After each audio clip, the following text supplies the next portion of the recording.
goboleedka galmudug iyo shacabkiisa oo si wanaagsan oo walatinimo leh noogu soo dhaweeyay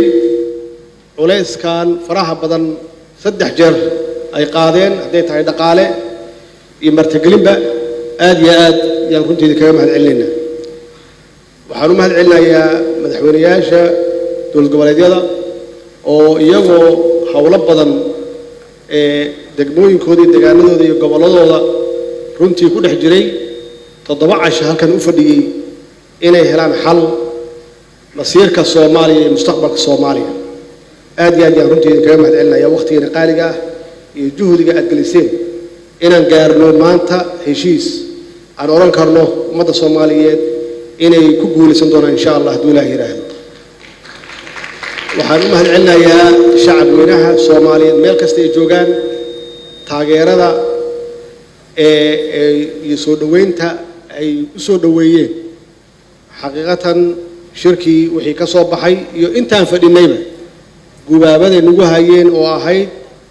jooga intii aad ka gaartaan heshiis ummadda Soomaaliyeed dibkay uga bixi karto ummadda Soomaaliyeed meel kasta ay joogaan waa u mahadcelinayaa taageeradaas waxaa runtii farxad noo ah sharaf weyn noo ah inaan maanta ku soo gabagabeynayno shirkii saddexaad ee Dhuusamareeb oo aan u fadhinay muddo 7 casho ah sida madaxdii iga horeysay ay sheegeen aan u soo jeedin saacado aad u fara badan oo aan kula farrugnay oo aan runtii meel walba ka fiirinay aan isku diidnay wax alla wixii aan isku ogolaan karnana aan isku ogolaanay runtii waxay ahayd wax sahlan ma ahayn waxaan isu jirnay dhulka iyo cirka iyo xaqiiqatan iyagu waxay taagnaayeen inay wax soo xulaan oo waliba numberkii 51 ahaa oo 2016 inay hoos uga dhacaan ay gaarsiiyaan 21 iyo wax ka hooseeya qaarkoodna ay yiraahdeen maxaan madaxweynaha u ahay haddaan dadka soo xuleynba oo waliba qaar ka sii dareen yiraahdeen oo maan iskaga taga meesha haddii aan waxba soo xuleyn dadka meelaha taagan kulligood waa hore iga tagi lahaayeen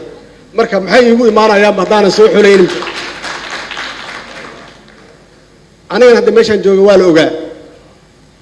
xaqiiqatan ilaahay waana tusay wixii xal aan u arkayn inay ahayd waxaan rabaa inaan dib u baxo oo aan idin sheegay meesha wax ka bilowdeen waa la socotaan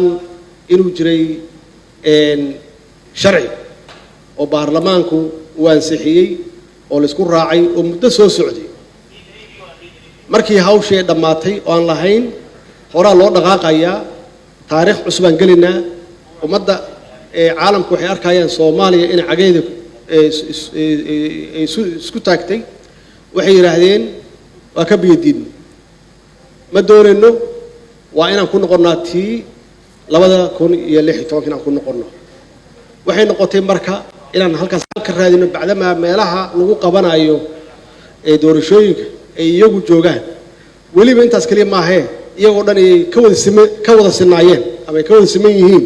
fikirkaas ah in lagu noqdo 2016 si aan marka u bilowno wada hadal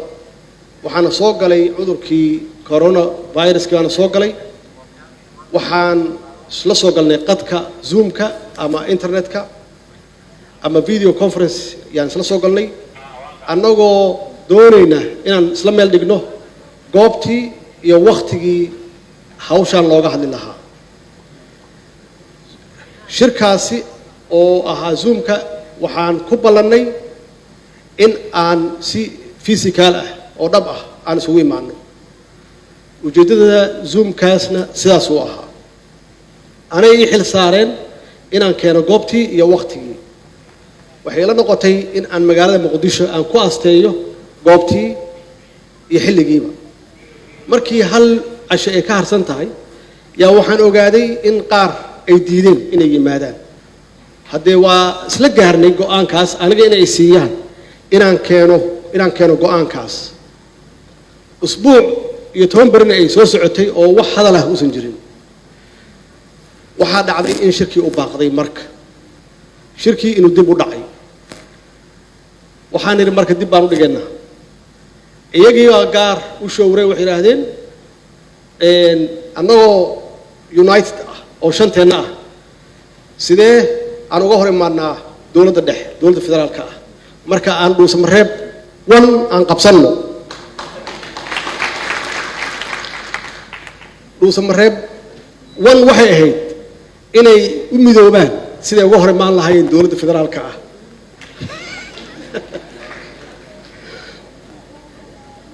waxay u arkeen inaysan xal ahayn haddii aan hal mar wada imaano meeshii marka inay gaar u showraan oo xeer dhigtaan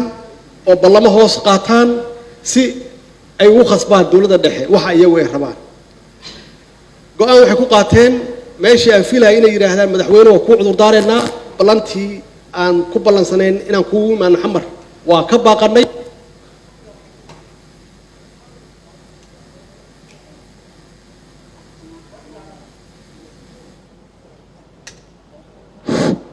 fadhigaagaan kugu imaanayna waxay yiraahdeen haday dan ka hayso election inaad gashaan 2021 usmareeb noogu imow dantu waxay u kaliftay marka aniga kaliya ma aha iyagu waxay u malayaan anigu kaliya waxay maqan yihiin dowladda federaalka laakiin mas'uuliyaddu waa wada leenahay waa yahay marka ana idin imaanay marka ha kala tagina usmareeb tu saas yaan isku nimid inaan isqancino oo aan wada hadalno oo aan wax meel wada dhigano waxaan u yimid dad iyo xanaaqsanba oo hal dhinac ah waxaan damcayeen dhaqaajiyo iyaguna waxay ku talagaleen oo qorshe u samaysteen inay idaaliyaan oo ay dhaqaajiyaan was dhaqaajin weyn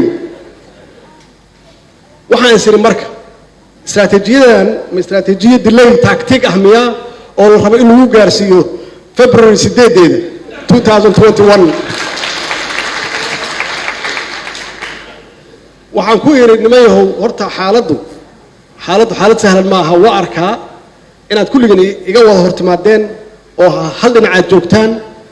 إن ما أطلب بتصنو أنا أندبو نقطة إذا كان ندبو نقطة إلا واسمر ويني waxaan go'aan ku qaadanay marka inaan sameeyno guddi farsamo oo hawshan nooga shaqeeya waqtina qabsano oo aan dib u kulanno oo ah August 15 intaas yaa ka soo baxday iyo qof walba meeshii uu taagnaa inuu taagnaado laakiin rajo ay jirto in la isu soo noqdo guddi farsamo ah aan sameeyno dad xul ah oo farsamo yaqaan ah oo hawshaas ka shaqeeya sidaas way horta usmareeb 3 ay ku timid nin walba isoo committed ah inuu yimaado guddiga farsamada waxa ay midmadoobeyn karaan ay soo midmadoobeeyaan aan halkan isugu imaano marka annagoo diyaarsan oo qof walba ogol inuu dabco ama inuu isdabciyo inay ka soo tagaan 21 anigana aan baarlamaanka la soo tashaday aan see wax yeelnaa extension annagu ma rabno inkastoo oo ay leeyihiin extension rabtaan extension nagu riixayaan annaguna aan dabacni iyaguna ha dabcaan markaan halkan nimid haddee sidii oo kale walaalahayn qaar yaa ka maqnaaday meesha oo aan rabo inaan u mahadceliyo runtii dadaalkii hore ay sameeyeen haddana aan ku dhiirigelinayo inay nagu raacaan ama ayna soo raacaan go'aamadii aan qaadanay waana go'aamo aan dalkoo dhan u qaadnay iyagana aan u qaadnay bacdama waqti uu nagu socdo oo intaasan in ka badanna aynan sugi karin sidaas yaan shirkaas uu ku furmay halkan maanta waxaan gelaynaa maalintii 7aad waxaanan oran karaa waa shirkii ugu dheeraa aan oran karo oo hal mawduuc looga hadlayo dulqaadkaasna runtii waxaan rabaa inaan uga mahadceliyo madaxweyne qoorqoor oo muujiyay runtii xilkasnimo iyo dadaal badan iyo isku soo jijiid aad iyo aad yaan runtii aan hadda u bartay qoorqoor leadership skillskiisa hogaamintiisa wanaagsan oo weliba dulqaadka badan bareshar meel kasta uga imaanayo in shirkan lagu kala tago ama uu dib layskugu soo noqdo iyo madaxweynayaasha kale iyaga naftigooda oo runtii sameeyey wax kasta oo awoodooda ah inay la hadlaan walaalaheenii naga maqnaa iyo cid walba oo saameyn ku leh si shirka u qabsoomo oo ay nooga soo baxdo guulo la taaban karo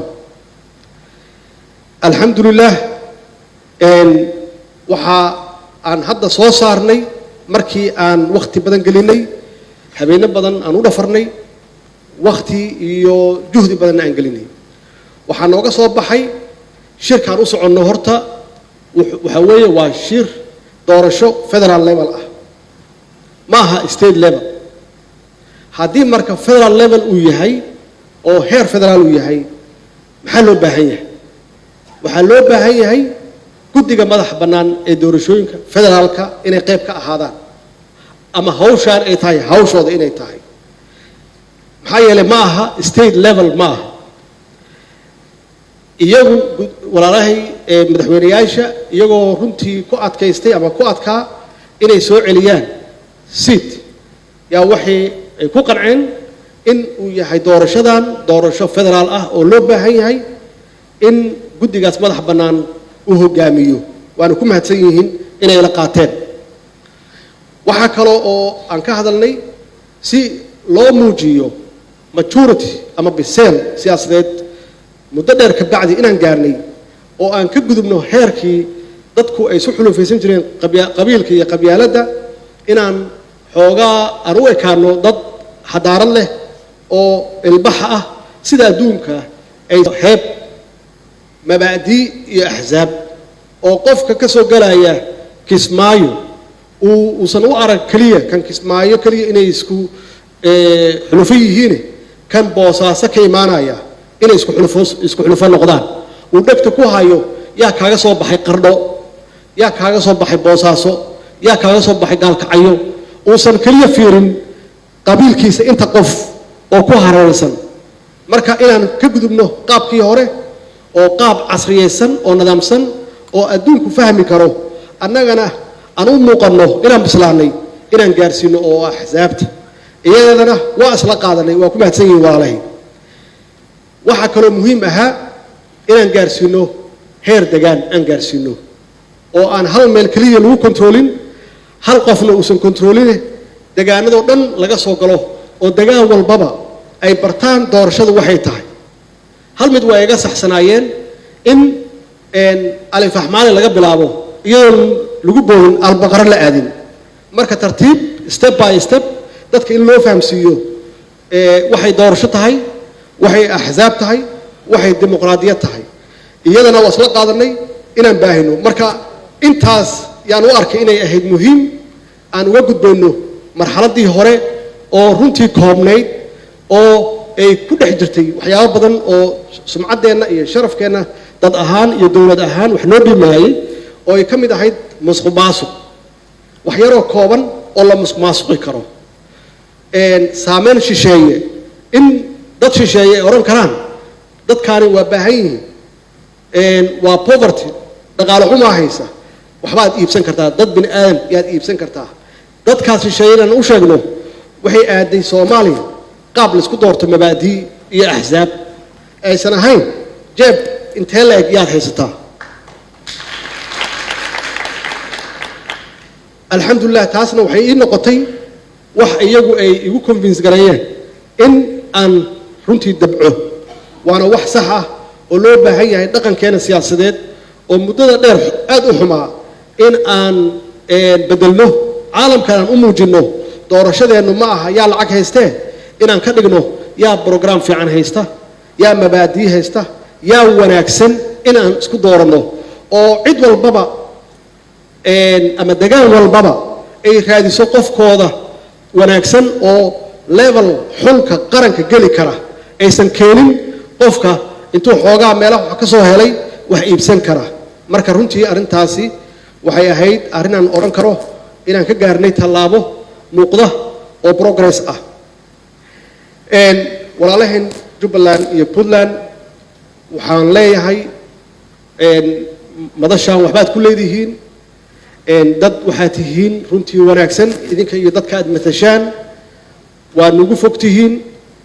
waa ka xunnahay in aydan imaanin oo xaadir aydan halkan ku ahayn laakiin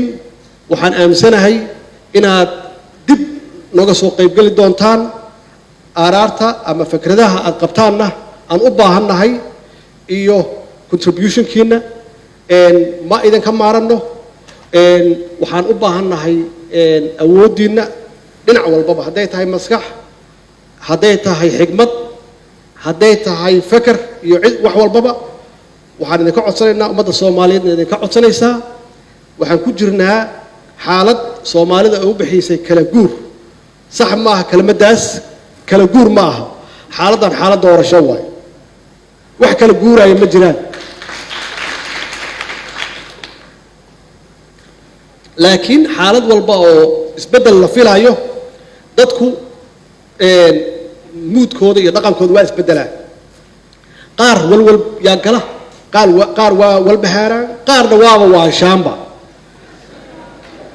marka annagoo miirkeenna qabna doorashadu waa wax wanaagsan oo loo baahan yahay in aan muujinno cabirkeenna inuu kor aaday aysan noqon wax lagu kala tegey ama lagu kala fogaaday ama lagu kala guuray muhiimadda aan u soconano waxay tahay danta guud ee ummadda iyo maslaxadda ummadda soomaaliyeed wey waxaan ka shaqaynayno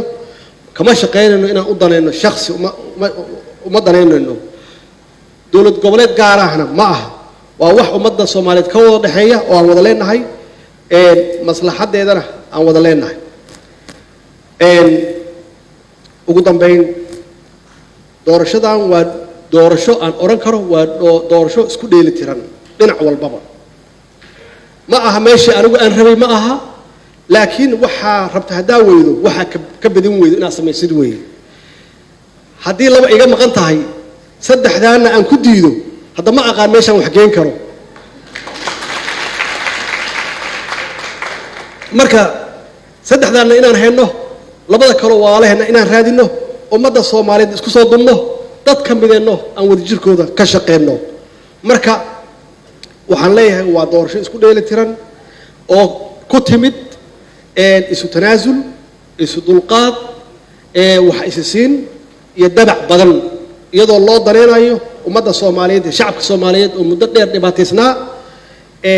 muujinaysana wixii dhacay oo shalay dhacay inaan wax ka barannay oo aynan ogolayn in nala soo dhex galo oo hawsheenna annaga dhexdeenna aan xalisan karno ugu dambayntii shirkii dhuusamareeb 2 waxaa la ii keenay proposal la yidhi magaaladan waa magaalo runtii taariikhi ah oo qadiim ah magaceedana magac ka duwan magacyada soomaalida magaalooyinkooda inay tahay marka si aan u casriyeenno magacii magaalada waxaa madaxweynaha iga codsaday iyo mas-uuliyiin badan in aan ugu dhawaaqo magac kale oo la yidhaahdo samareeb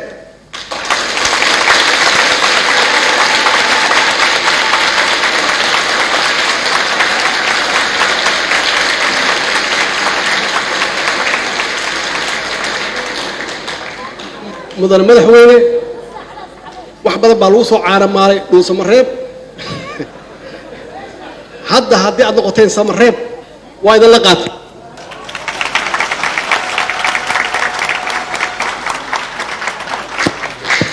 wasalaamu calaykum waraxmat ullaahi wabarakaatu